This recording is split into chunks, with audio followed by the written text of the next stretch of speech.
क्या कह रहा है, अगला प्रश्न कह रहा है आपका क्या कि क्वेश्चन नंबर 1.12 है।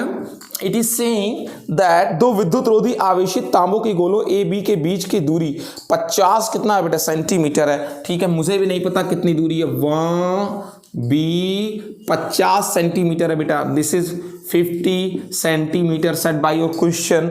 After that it is said दोनों गोलों पर पृथक पृथक 6.5 into 10 to the power -7 coulomb का क्या है बेटा आवेश है। दोनों पर 10 टू द पावर -7 कूलाम का क्या है बेटा आवेश है दोनों पर। तो मैं ऐसे लिखूंगा Q A Q B is equal to 6.5 10 to the power -7 coulomb. ठीक है बेटे, फिर क्या कह रहा है कि इनमें पारस्परिक स्थिर वैद्युत प्रतिकर्षण बल कितना है। पारस्परिक स्थिर वैद्युत प्रतिकर्षण बल बहुत सिंपल है, कितना हो जाएगा इनके बीच ए और बी के बीच, इसको ए लिखा तो है बेटा, निकाल दीजिए 1/4 पाई एप्सिलॉन 0 क्यू ए कितना Q A Q B upon R square. Next time से मैं फार्मूला नहीं लिखूंगा बेटे। एफ ए बी निकाल दीजिए 9 into 10 to the power 9 newton metre square पर कूलाम स्क्वायर मल्टी बेटा क्यू ए क्यू बी दोनों में 6.5 into 10 to the power -7 coulomb का स्क्वायर कर दीजिए अपान इनके बीच जो डिस्टेंस है 50 सेंटीमीटर, यानी आप इसको लिख सकते हैं 0.2 इसको आप कितना लिख सकते हैं, इतना 50 सेंटीमीटर का मतलब आधा मीटर हो गया, मतलब 0.5 क्या बेटा मीटर। ठीक, अब एक काम करें, इसका स्क्वायर भी करना पड़ेगा, कर दिया बेटा ये लो। अब इसका कैलकुलेशन भी करना पड़ेगा, ये मुझे नहीं आता है करना लेकिन कर देता हूं मैं, चलिए ठीक है। 65 नवैया कितना होता है 9 × 45 9 × 6 = 54 54 4 कितना होता है 62। ठीक है ना, ये हो गया बेटा।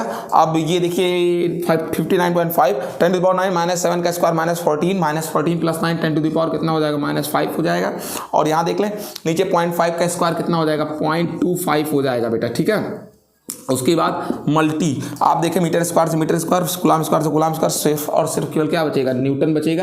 यानी इनके बीच जो आपका फोर्स निकल कर आया बेटा वो कितना फोर्स निकल कर आया आपकी आंख के सामने पड़ा हुआ है फोर्स। आप चाहें तो कैलकुलेशन खुद कर सकते हैं लेकिन हम ही से करवाएंगे आप 1.5 to 10 to the power -2 newton. Actually मुझे भी कॉन्फिडेंस नहीं रहता बुक में जो लिखा हुआ वो सही होगा गलत होगा। अब क्या कह रहा है कि कह रहा है यदि प्रत्येक गोले पर आवेश की मात्रा, ध्यान दीजिएगा, प्रत्येक गोले पर आवेश की मात्रा 2 गुनी और उनके बीच की दूरी आधी कर दी जाए। ये देखिए कह रहा है अगर चार्ज की क्वांटिटी 2 गुनी कर दी जाए, यानी क्यू ए बराबर क्यू बी बराबर ये जो नया वाला चार्ज है वो पहले वाले चार्ज मान लो क्यू था पहले वाला चार्ज, उसका क्या गुना कर दिया जाए 2 गुना कर दिया जाए। और दूरी कह रखा है कि पहले वाली दूरी की कितनी कर दी जाए आधी कर दी जाए, तो नया फोर्स कितना हो जाएगा आइए निकाल देते हैं। 1/4 पाई एप्सिलॉन क्या 0 नया वाला फोर्स की बात कर रहे हैं। ठीक है ना, क्या हो जाएगा अब चार्ज की क्वांटिटी 2 गुनी कर दी गई, ये देखिए दोनों में दोनों चार्ज क्वांटिटी 2 गुनी कर दी गई है, यानी 2q मल्टी 2q।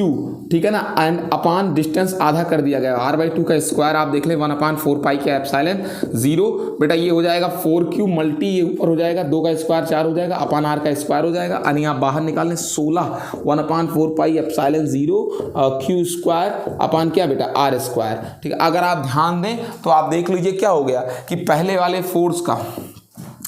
फोर्स का कितना गुना हो गया 16 टाइम्स हो गया नया वाला फोर्स। ठीक है ना, यानी आप सिंपल से लिख सकते हैं कि the new force is 16 time of the old force. अगर आपको वैल्यू कैलकुलेट करनी है तो आप एफ की ये वाली वैल्यू प्रोवाइड कर दीजिएगा, पुट कर दीजिएगा। ठीक है, आइए